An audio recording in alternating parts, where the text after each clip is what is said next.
Well, thank you everyone for joining us today. My name is Misael Galdames, and I am a senior research analyst at the UCLA Latino Policy and Politics Institute, or LPPI. Before we get started with today's webinar, I want to share a few housekeeping reminders with you. First is a quick reminder that this webinar will be recorded and will be made available on YouTube later this week. Um, Second, you should now be able to turn on the closed captioning or live transcription feature on Zoom, and that's located at the toolbar at the bottom of your screen. And then finally, we'd like to encourage you to ask questions today via the Q&A function in Zoom.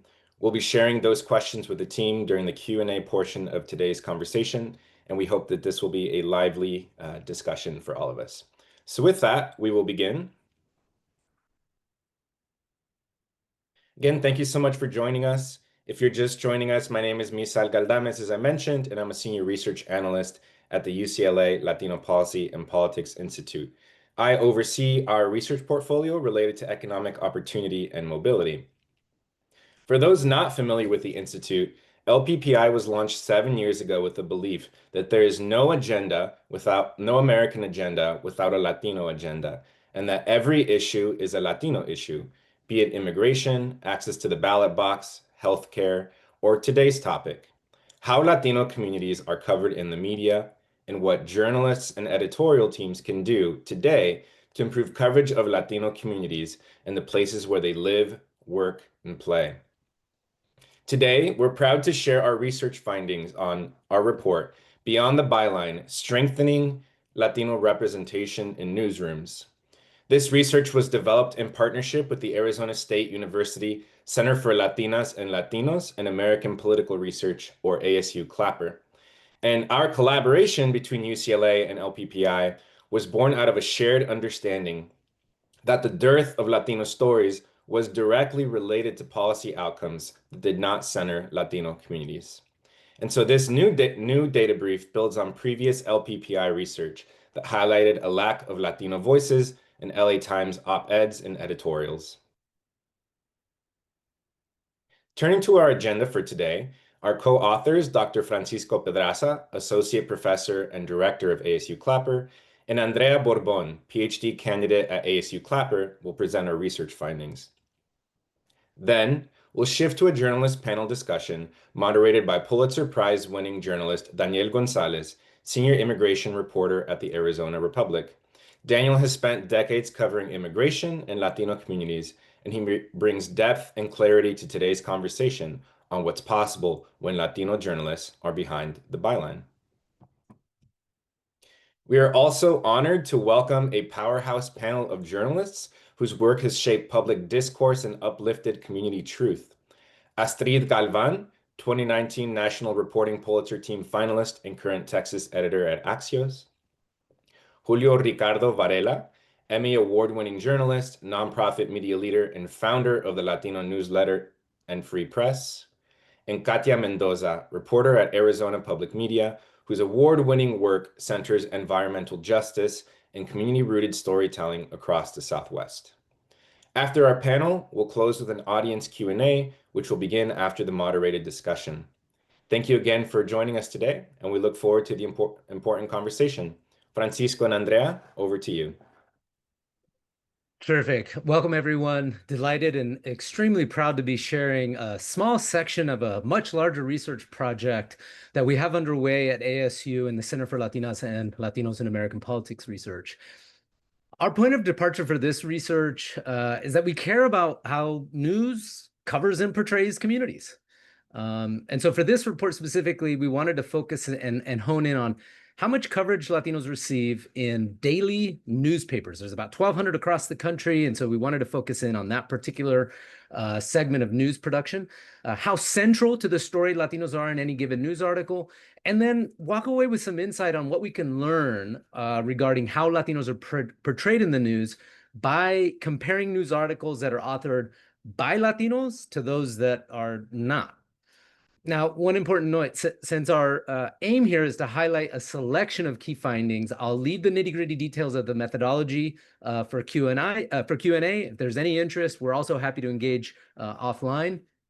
And folks, of course, are always welcome and encouraged to give our issue brief a closer read or dive into our even longer technical treatment found in our academic working paper, which we're happy to share. For now, I'll turn over to a PhD candidate, Andrea Borbon from ASU, the mic so that she can walk us through a high-level finding of some key results. Andrea? Hi, everyone. We could go to the next slide.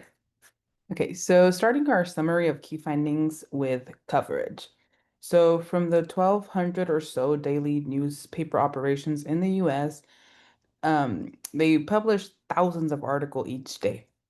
Now, a classic way to assess how much attention a group receives in a news story is to compare how many articles mention that group at least once somewhere in the text or in the article, and then compare that to the group's share of the population. The idea is that if a group is 20% of the population, then daily news should publish about 1 in 5 news articles with at least one mention of that group. Here in the graph that you guys are seeing, we are showing such a population parity benchmark where we basically uncover that the coverage for Latinos, Asian Americans, and African Americans, again, based on at least one mention of the group in any news story, this coverage is falling short consistently. For instance, while Latinos make up about 19% of the US population, less than 2% of daily news articles published in the end of the year, that is the COVID-19 pandemic, ever mention Latinos at least once.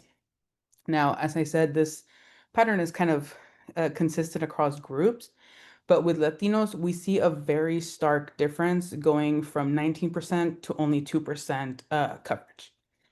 So thinking carefully about what it would take to close that gap would be essential for strengthening Latino representation in the news. For some states, our analysis implies that such a goal means daily news operations would have to increase by hundreds per day the number of articles they publish that mention Latinos. And then if we can go to the next slide. So what can we learn from news articles that do mention Latinos at least once?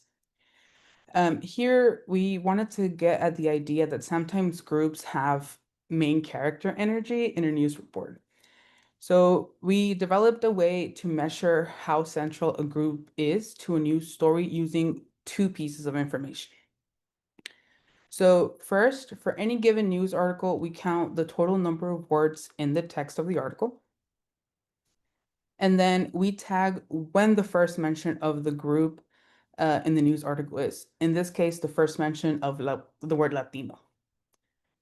Combining these two pieces of information, so we estimate a group narrative centrality score.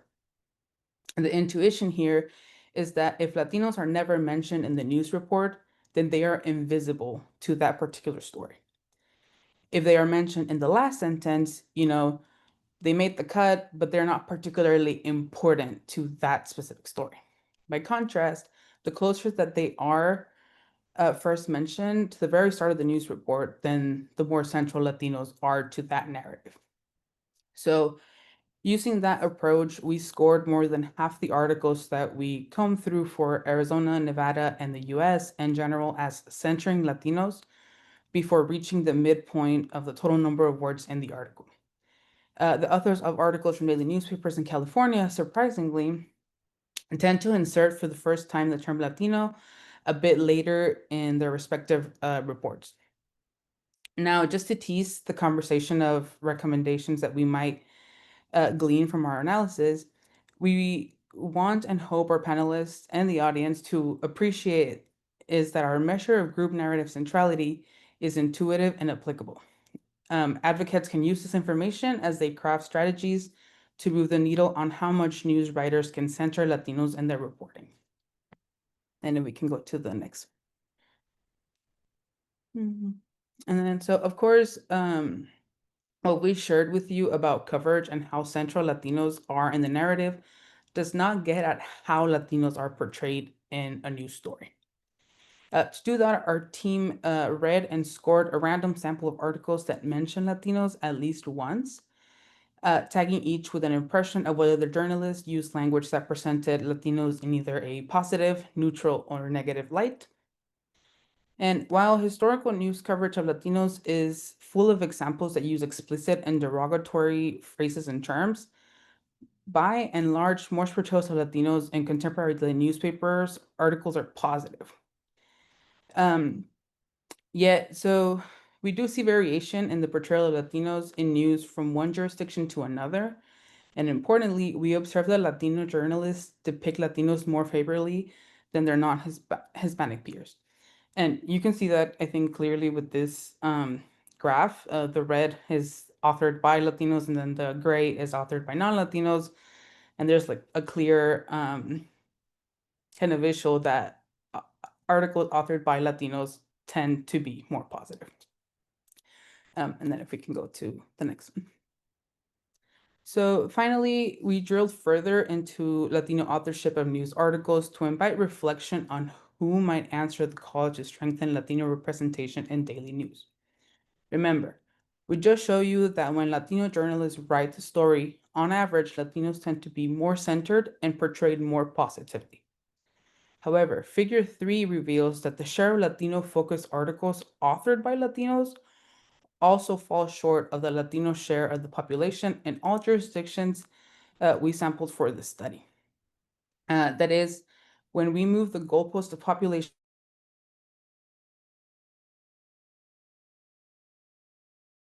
parity away and focus only on that 2% that mention Latino at least once, we find that Latino journalists write as few as 1 in 10, but never more than 2 in 10 of those news reports. Put it another way, between 81% and 89% of all Latino-focused news articles are penned by non-Latinos. On any given day, in any given state, at almost any given news operation, people outside the group are telling the entire Latino story. And that includes where and how Latinos fit into American social, political, and economic dramas.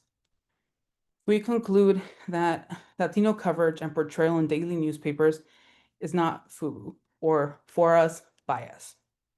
So now I'll hand the mic over back to Dr. Pedraza.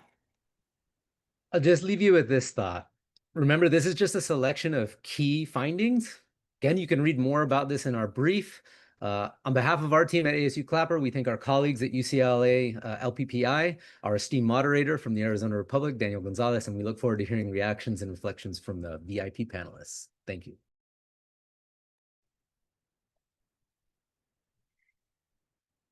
Hey, well, good day, everybody. Thank you for those findings, Andrea. They were very, very informative and interesting. All sorts of questions arise from that. Well, let me start off with a question for all of our panelists. What would you say are the most effective strategies for recruiting and also retaining Latino journalists? Who would like to start? I can start.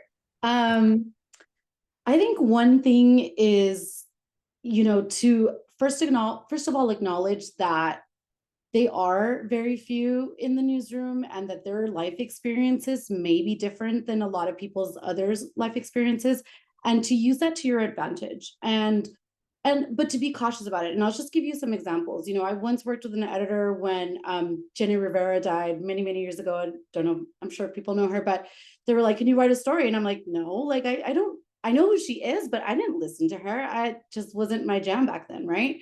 So don't assume that because like a Latino thing happens that like your one Latino reporter will know about it.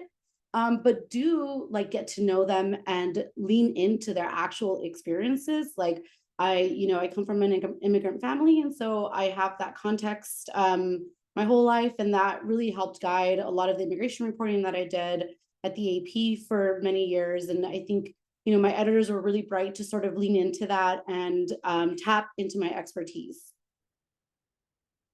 Thanks, Astrid. Katya, would you like to weigh in? Certainly. So building off of what Astrid had said, but I think, creating the space for Latino-centric storytelling, but also following through on these projects that Latino reporters have to offer.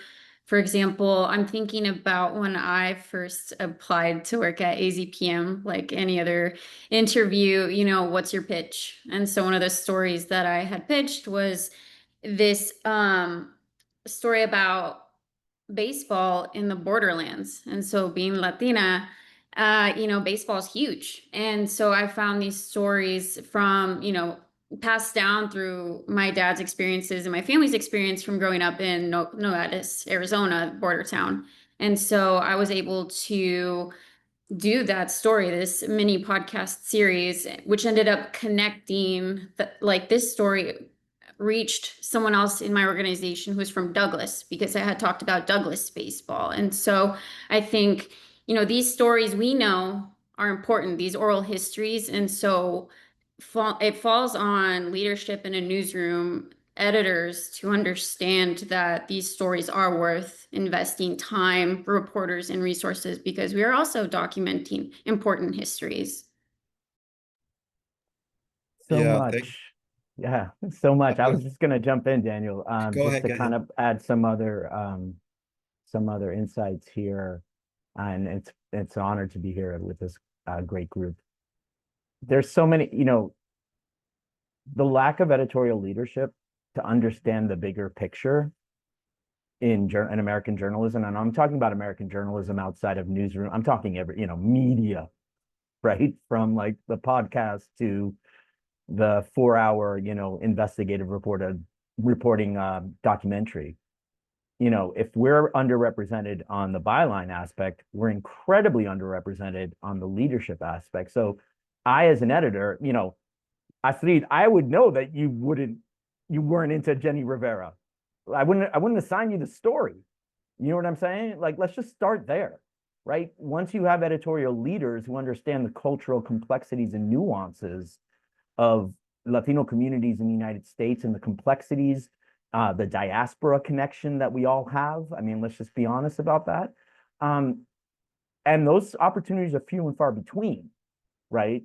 So the data is the data, and the data has always been the data, right? And I think what we need to start thinking as a journalism community is to begin to just own our own lanes, right? And say, like, editors need to get trained, journalists need to have more opportunities, we need to have way more outlets that cover our communities, we need to talk about funding, we need to talk about upping advocacy for local journalism. And I am a journalist, I'm a practicing journalist on the Latino newsletter, and also an advocate for increased local journalism funding with state legislatures, with free press. Like, those are two paths that we need to continue to push. And so I feel like the solutions are out there, and I'm going to say something very controversial. I don't trust American journalism to solve our community. We're going to have to solve it ourselves. Sorry, my voice cracked there in terms of passion, but I'm done explaining why American journalism has failed Latino communities, because they have. And now it's about, how do you build the infrastructure for editors, for journalists, for new voices, and also for funding that will take us to the next 30 years, so that when we see that 20%, it's 25% in American news ecosystems. And that's what I'm working for. Thank you, Julio. And I agree. There's so much deep level conversation that we could have about, the way Latinos are covered. But do you have any thoughts about just advice for editors who might be on this call, about how they go? What would you suggest how to go about recruiting and retaining Latinos in the newsroom? Start looking at the work that we're doing. How about, like, read our stuff? Let's start there. You know what I mean? It's like, we're producing high quality journalism every day that puts our communities first. And, Astrid and Katia and myself and so many others, I have this feeling like, especially the next generation of journalists, because I've been doing this for 30 plus years, that they're not waiting for permission. So I think we have to be really honest, and editors need to be really honest, that this is now a business decision. And I tell this to everyone, with the whole public media thing. I always tell public media, it's like, if you're not doubling down on Latinos now, you might as well sell your license in 30 years. Like, you need us to continue your business, but also to accurately reflect where this country is going. And if you, as an editor in 2025, are still looking at Latinos with a broad stroke, with a paintbrush, you can call me up, but I can't convince people anymore. I'm just going to do my thing and work with people who want to share that shared vision. And I hate to be, I don't want to sound antagonistic, but like, I'm an editor, I'm an award-winning journalist with 30 years experience, and I've never led a national, you know what I mean? It's like, I'm done explaining what's the problem. I'm just creating my own things. And we need more of that attitude in journalism organizations, whether it's affinity organizations, like NAHJ, to begin to tell the truth about this problem that, as you know, Daniel, like, we're a little bit grayer. I had this conversation in 1990 when I was like, 20 years old. And we're still having this conversation. So join us. Bring us in. Yeah, We're journalists. That's so true. That's so true, Julio. Thank you. Katya said something that caught my attention, and this kind of segues into a question for us three. But I hear this from young Latino journalists in our newsroom all the time, that they pitch stories to non-Latino editors, and those stories get rejected. And a lot of times it's because editors are looking at metrics primarily, and they're saying, well, I don't think that story is going to get the clicks that we need to get for our benchmarks. And my argument is, well, you need to build an audience first and you can't do that unless you have listened to Latinos and their ideas. But let me ask you this, Astrid. So, and it kind of fits in. How do you make that shift from kind of deficit-based framing to asset-based storytelling? And I think a lot of times editors are looking at coverage from a deficit point of view, like, well, looking at the kind of pathologies of Latinos and people of color and what are their needs, as opposed to the contributions and the benefits that they provide to our community. Yeah, that's a really good question. I mean, to Julio's point, like, we're here, we're everywhere. We are only getting bigger. The data is there. There is no doubt whatsoever that Latinos are a huge section of the population and will only continue to grow. And that demographically, we skew so much younger than other racial and ethnic groups. And so that really says a lot about the future of this country. And I think, the editors from mid-level to the highest level in any newsroom should be super cognizant of that. And if they're not convinced just by the fact that these are interesting, good stories to tell, they should be convinced by the money that Latinos spend and bring to our country. And I think that sort of is the beginning of how you sort of reframe that thinking of I personally have not had experience with pitches being turned down because they might not get hits. But when we had Axios Latino, we knew that some stories were not going to get a ton of hits, and we were totally fine with that. That wasn't an issue anywhere in our newsroom because we knew what the long game was, right? Which was to build that audience. And we saw that over time, more and more people were reading our work, both online and in our newsletter. And there was a payoff to that. So it's really just accepting reality. Thank you, Astrid. Julio, I have a question for you. How would you coach non-Latino journalists to be better equipped to report on Latino communities with depth and respect? And I see this in the newsrooms that I've worked with, where you have Latino reporters often assigned to cover Latino communities, and non-Latino journalists, when a story comes up on their beat that might have to do with Latinos, they shy away from it, or they think, oh, well, that's the Latino reporter's job. So what advice would you have to non-Latino journalists of how to kind of do a better job of covering Latino communities in an in-depth way? Go back to your foundation as a journalist. you're inherently curious. Like, listen, I can write a thesis about my incredible frustration with American journalism in elite spaces. You know, I've seen it since I was like a student reporter for the Harvard Crimson, where it was like, you know, to now, it's the same thing, right? Why are journalists like, they're inherently curious about so many other things, but then it's like, well, I can't go down that route. You're a journalist. Like, use your skills, use what you write about, use, you know, you don't know everything. And I think there's a little bit of, I hate to say it, but, you know, American journalism in general does not understand us. And I don't think they'll ever get us. And I'm done convincing them.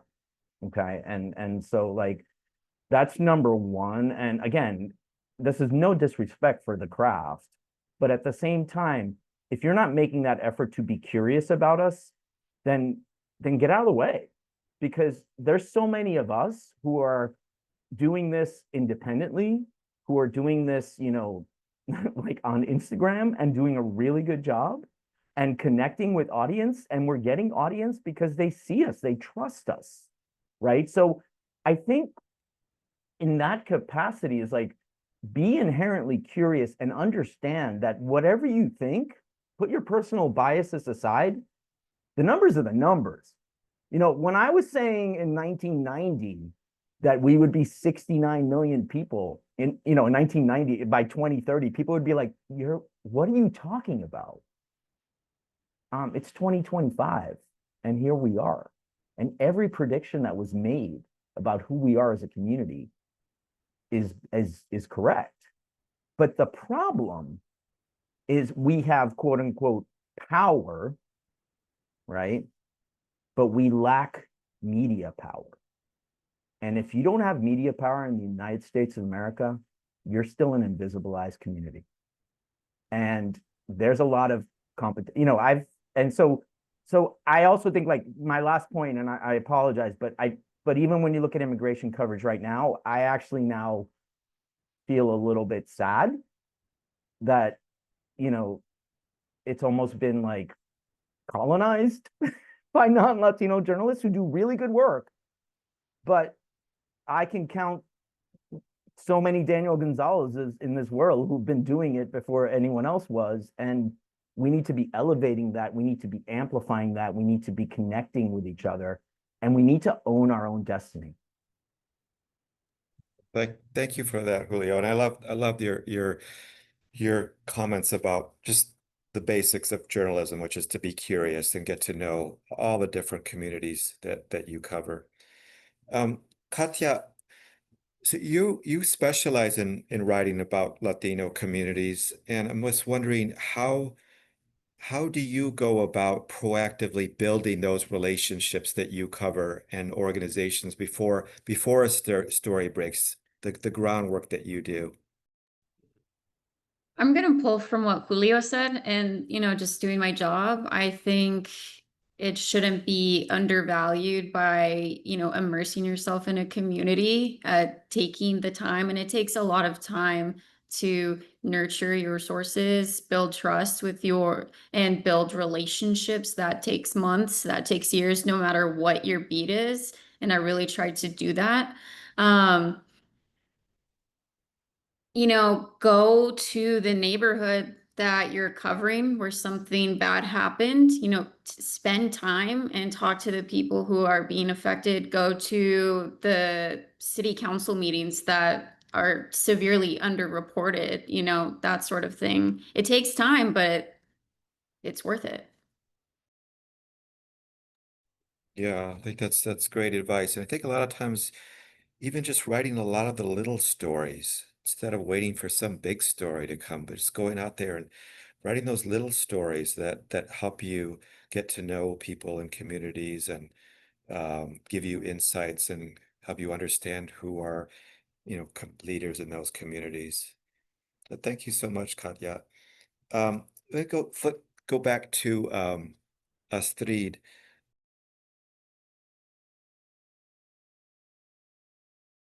Sorry.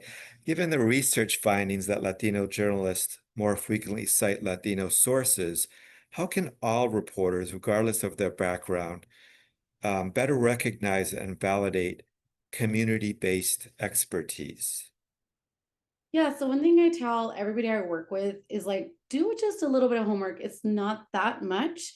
And there is an organization for literally everything. So if you want to talk to a real estate agent and you want to find a Latino real estate agent, there's an organization for that, and for Latino therapists and for Latino journalists. And there are groups for literally everything. And all you have to do is find them and call them. And you will soon find that these have like big networks of people who like want to talk to you and they want to be quoted.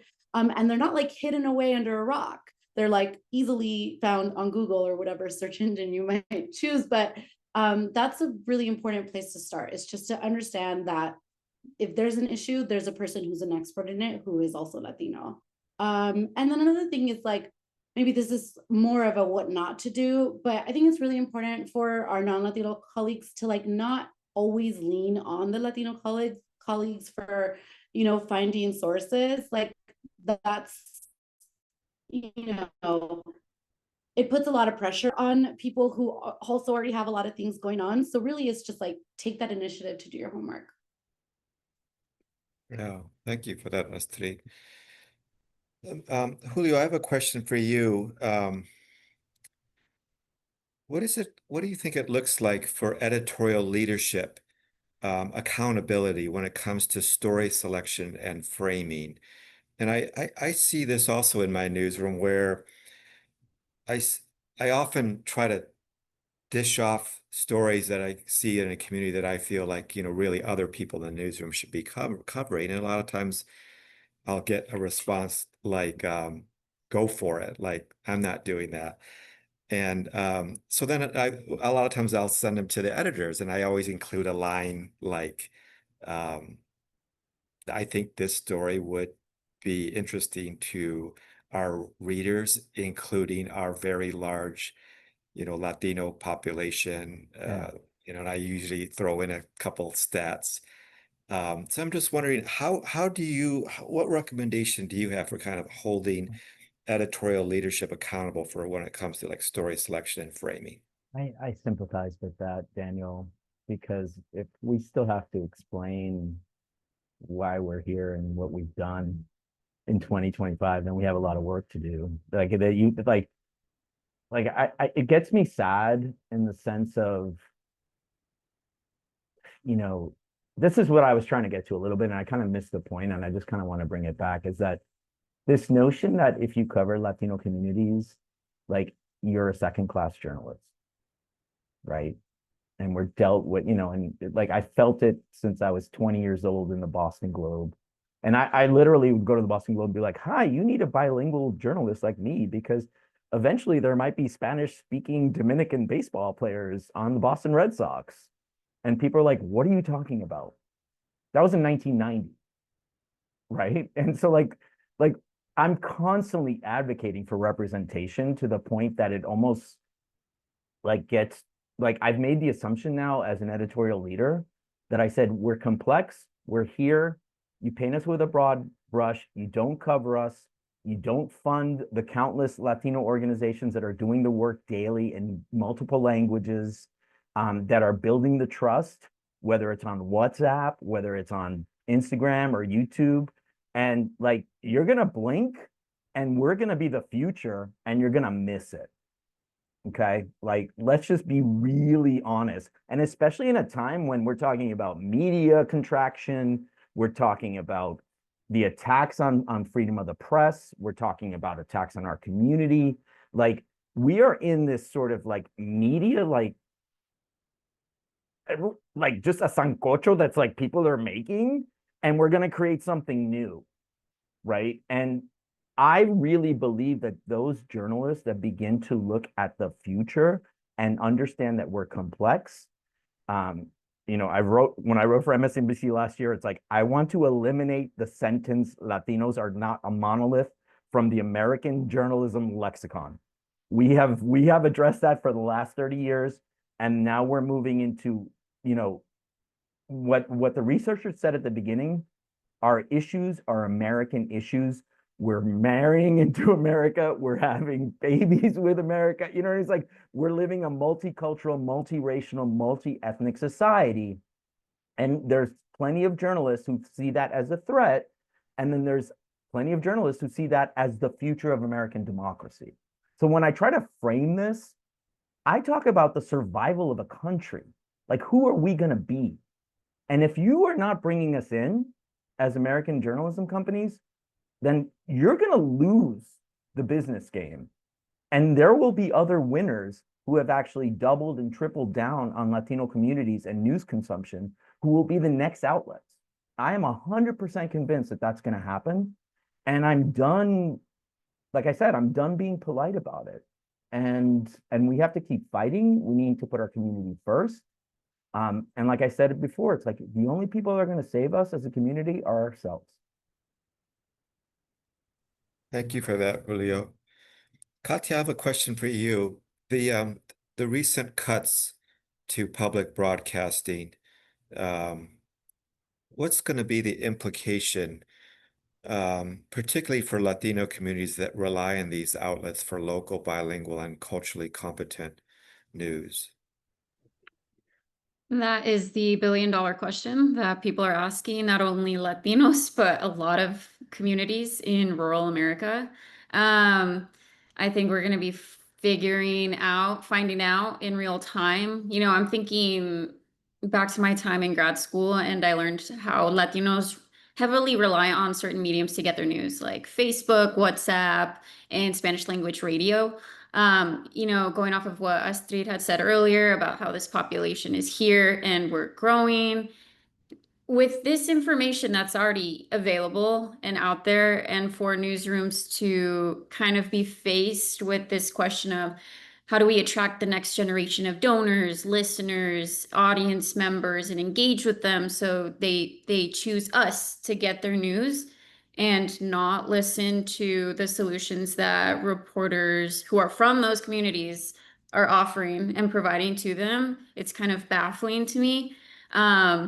I think public media was already at an inflection point, and you can even argue that for other legacy mainstream stations. And so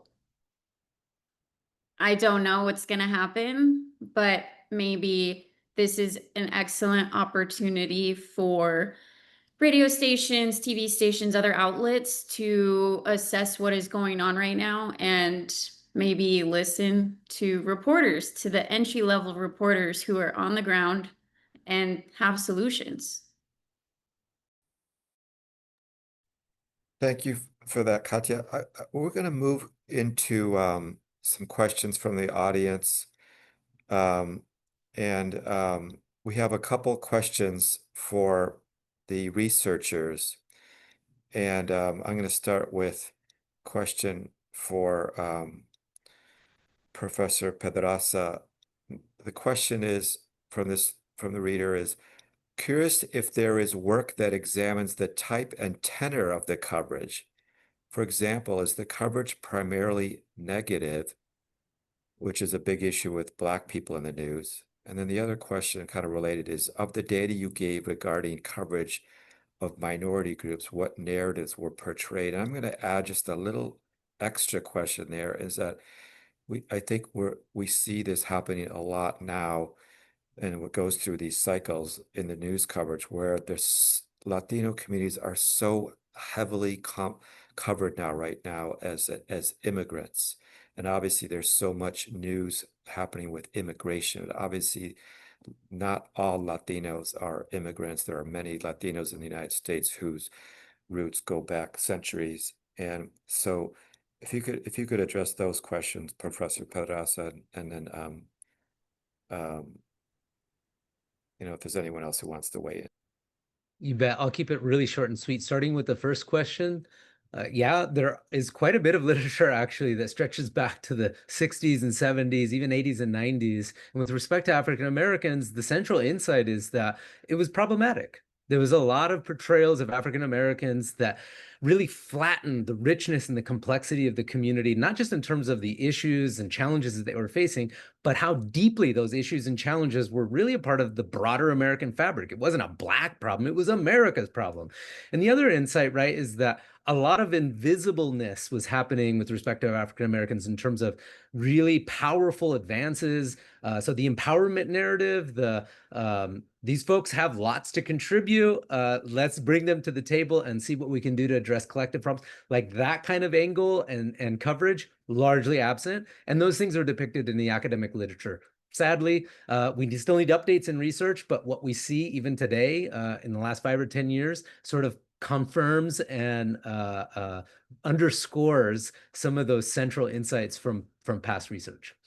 There was a question also about the types of narratives that we saw among the articles that are Latino focused or just mention Latinos, and it's varied. We see that there is a thread of positive portrayals of Latinos. They speak of Latinos as important members of local, state, and even federal, national communities. But on the other hand, we still see, as we pointed out, that there's a fair amount of deficit language that continues to be used.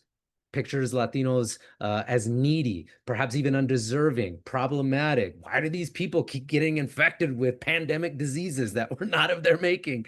And that, of course, has implications for the way that policymakers and the choices that we make as a collective for how to allocate resources, where to turn our attention to in terms of customized needs for addressing bigger challenges. And so those unfortunately still seem to appear. And then Daniel, remind me in Q, what was the extra layer of question that you wanted to ask? Right now, I mean, there's obviously because there's so much immigration news happening that Latinos and lots of other communities are just being covered through this immigration lens as opposed to, you know, the kind of rich, nuanced histories that Latinos have in their country going back, you know, centuries. Yeah, and this is why we have just an enormous amount of respect for those in the trade. So Astrid, Katia, Julio, they've been in these trenches and they understand very intimately. They've been long initiated, as Julio intimated, right? That, wow, we're really like working with a shovel and there's a mountain in front of us that we're trying to dig into to move all this dirt in a way that really advances the narrative in a way that treats the complexity of this group for the attention that it deserves. And so it's hard, I think, and I see the effort to sort of like steer the broader ship in a different direction when there's these very powerful forces that make it easier for humans in general to think of people as very one-dimensional, right? And right now we're in this moment where immigration is extremely salient. And it's not just in news of the day, it's in popular culture, it's in sports, it's in entertainment.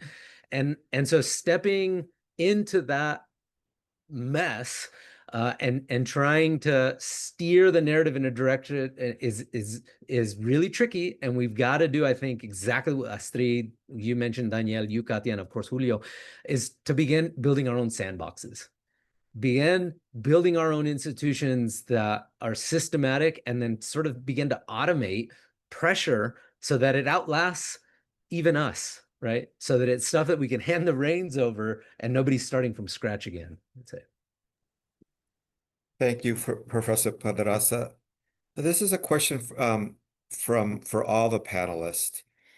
What kinds of information and data can researchers provide that would be most helpful to Latino, Latina, Latinx news journalists and editors as we try to amplify important issues?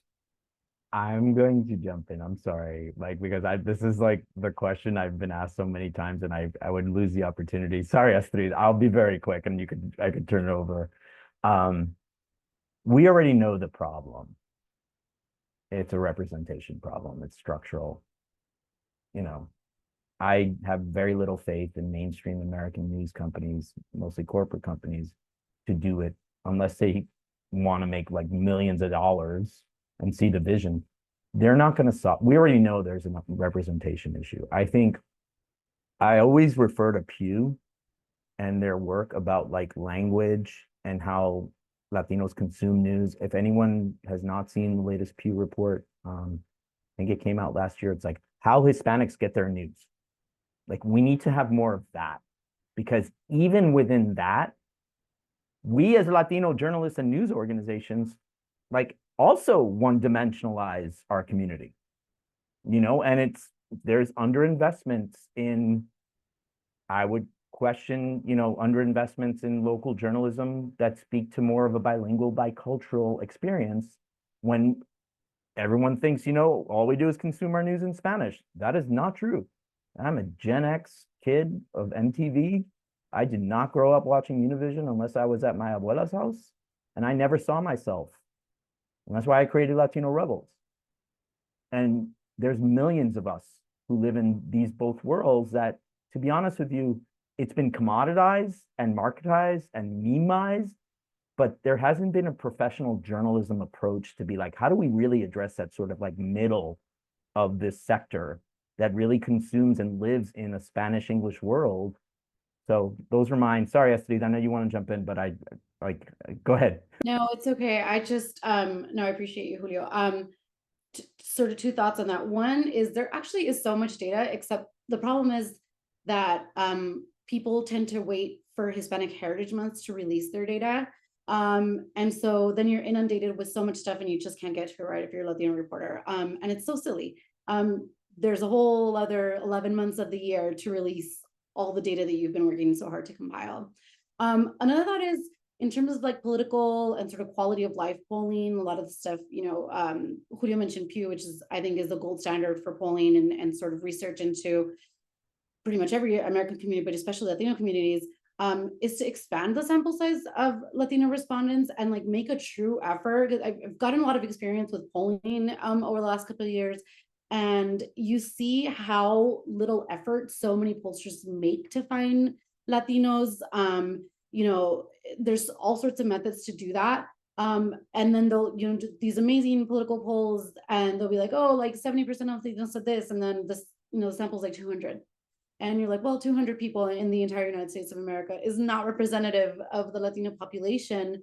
But they're just not really making this concerted effort to find more people to poll. And so I think that that's another really important starting point. Katja, is there any data research that you'd like to see that would help inform your reporting? I think that there is a gap in terms of environmental and climate change impacts on Latino communities, even though they are one of the more disproportionately affected communities living in these poor air quality areas. So that would be my answer. Oh, that's interesting. Well, here's another question from the audience. I wonder if you could help us understand the relationship news media has with Latino audiences in the US. The fact that there are few editors who understand the complexities of Latino culture in the country and the lack of representation in the newsroom is one side of the coin. But I wonder how Latinos get their local news and where. That is a great question. Any thoughts on that? I feel like Julio kind of just talked to that, but You want to go? I have. Do you want to? I have a quick thought if you want. I think we have to realize that we are in this age of media. We don't know where media is going to be in 5 years. And if you don't understand where your audience is at, then why are you going to do local news? I mean, there's so many outlets. Some of our founding members of the Latino Media Consortium, like Conecta Arizona and La Sensi, like the really great outlets that I'm really blessed to be a part of the Latino Media Consortium. WhatsApp, right? They started during the pandemic, and every editor, I'm sure there's plenty of like journalism editors like, why are we doing WhatsApp, right? Like, that's not journalism. I'm like, yeah, it is, right? If you approach WhatsApp like a journalist, it's a news organization. So I feel like the platforms where people, one of the things that I look at as an editor is like, if I'm going to live on Instagram, there's so much disinformation and BS, for lack of a better word, and AI generated like fake stuff, that my job as an editor is to make sure that I give you the most accurate information that you need with trust and authenticity. And it's not that complicated if you start changing the mindset and start investing in our community.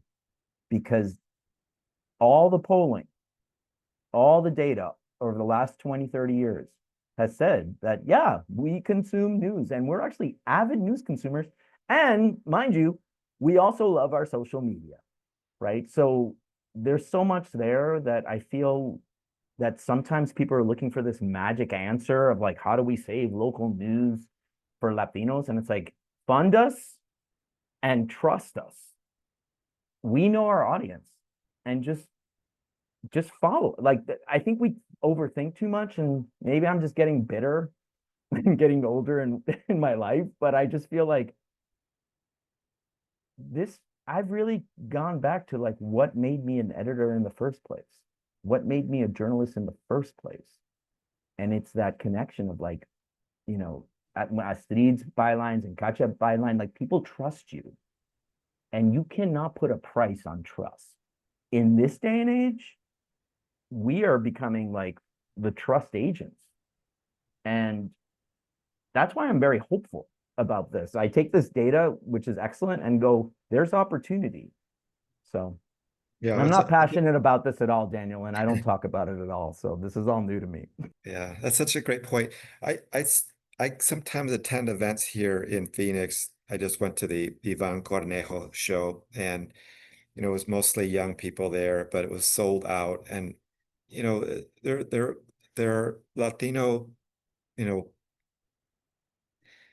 artists coming in that are selling out the biggest venues in Phoenix, and yet there's no coverage or very little coverage in the mainstream media. But obviously people are learning about what's happening somewhere. They're getting that information somewhere. So it's just a matter of, tapping into that.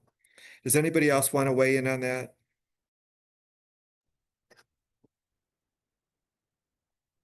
All right, well, I think we have maybe time for one more question.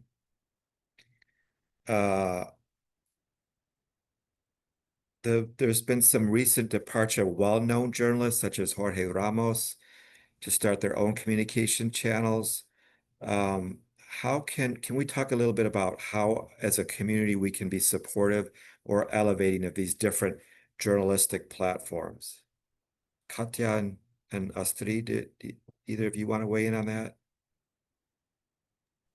Could you say the last part of the question again? Yeah, the question is that we've seen some of the departure and firing of well-known journalists like Jorge Ramos, and they've gone on to start their own communications channels and platforms. And we could talk about how, as a community, we can be supportive in elevating these different journalistic platforms. Yeah, we've definitely seen a lot of famous and popular journalists go off and do their own thing. We've already touched on today how mainstream media is changing. So what's it going to look like in the next 5, 10 years? Will everyone sort of be an independent journalist? Maybe. A lot of people are calling themselves journalists today. So that's another interesting challenge, I guess, traditionally trained journalists are facing. In terms of support, I think, that could be financial, that could be subscribing to Substacks, sharing their work, talking about their work and why the audience members trust this person and what they are reporting. I think that's a good place to start. Yeah, those are such great suggestions. Astrid, do you have any thoughts on that? I mean, I think financial support is really important, obviously. And I guess I would just, maybe for people who are not familiar, and I'm sure Julio can speak way better to this, but being an independent journalist is, like, to me, the scariest thing you could possibly do. I personally have never done it. I've always been at a news organization, and I don't know that I would, quite frankly, have the courage to do that, because you're on your own and you are responsible for you, and that seems like That seems like a lot. So Julio, maybe you could talk about I got you, Astrid. I'm more than happy to give you independent journalism, like startup advice anytime, because the talent that is even on this panel, and the excellent work that you all do to build trust with community, that has no price, right? People will, I think one of the things that, we live in a creator economy. Like, let's be real, right?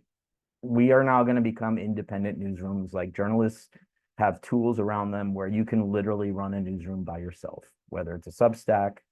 I have it on Beehive with the latinonewsletter.org.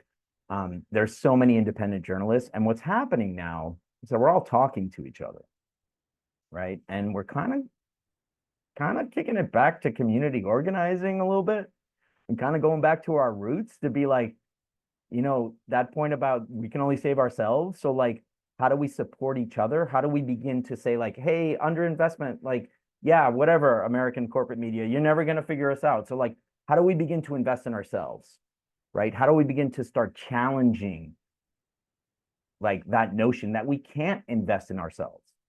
Like, we have it in front of us, right? I have no problem anymore. And maybe it's because I spent 9 years in the nonprofit space and like now I'm asking people for money every day. At some point, if you have that connection with a reader and you tell them that my work is not free, you'd be very surprised what they would do for you, whether they subscribe to you, what Katya said, or whether they give you $1 a month, because I will take that $1 a month because you're reading, right? Now, someone like Jorge Ramos has a big platform, right? I'm trying to create, and this is where I will say what the Latino newsletter does. I'm trying to create an outlet so that the Astrid Galvans of the world and the Cacha Mendozas of the world go like, I want to get into independent journalism and I want to make a living. And I want to earn this. This is my craft. And we want to pay journalists well. That is a very, very bold statement to make. But I'm using my privilege and my track record of 30 years as a journalist to be like, that's what I want to do. I want to make sure that the next generation of journalists don't have to be asking that question of like, how am I going to pay the bills? Because I have to take on a job that, and I'm not questioning American journalism, but I just think we have to create way more opportunities for all this talent out there that knows our community. And we need to have thousands of Latino-centric, Latino-owned, Latino collaboratives and consortiums.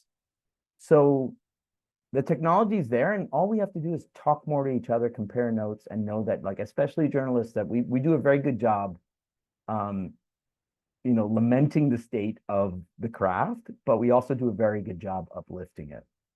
And I'm so proud to call myself a Latino journalist, and I'm so proud to be in this group with this fabulous team, like panel. So we got this. That's all I can say. I'm probably, Thanks, Julio. Well, I'd like to thank all of our panelists for all their insights. And I think now we're going to move to the closing remarks. So I'm going to turn it over to Professor Galames. Actually, not a professor, just a researcher, but I appreciate the promotion. And thank you, Daniel, and thank you to Astrid, to Julio, and Katia for joining us today, and for sharing your insights built on decades of award-winning journalism. We hope that this conversation builds momentum not only towards telling better stories about Latino experiences, plural, but also supporting Latino-centric news outlets and journalists already doing good work. So I also want to extend a heartfelt thank you to our partners at ASU Clapper, specifically Dr. Francisco Pedraza and Andrea Borbon for joining us today. And then a special thank you to the incredible LPPI and Clapper staff who is working behind the scenes to make this webinar possible. Thank you to Lorena, to Ana, to Christian, to Alberto, Keir, Maria, and Roxana. So with that, we'd like to invite you to explore our research further and to access the reports via the QR codes presented on the slide. Para nuestros compañeros de habla hispana, nuestro informe ya está disponible en español. For those of you who are Spanish-speaking journalists or Spanish language, our report is also now available in Spanish. So Thank you again for joining us today. Your partnership is key to ensuring our research has an impact on accurate Latino representation and storytelling in the media. We encourage you to reach out with any questions you might have, and we look forward to keeping in touch. See you soon.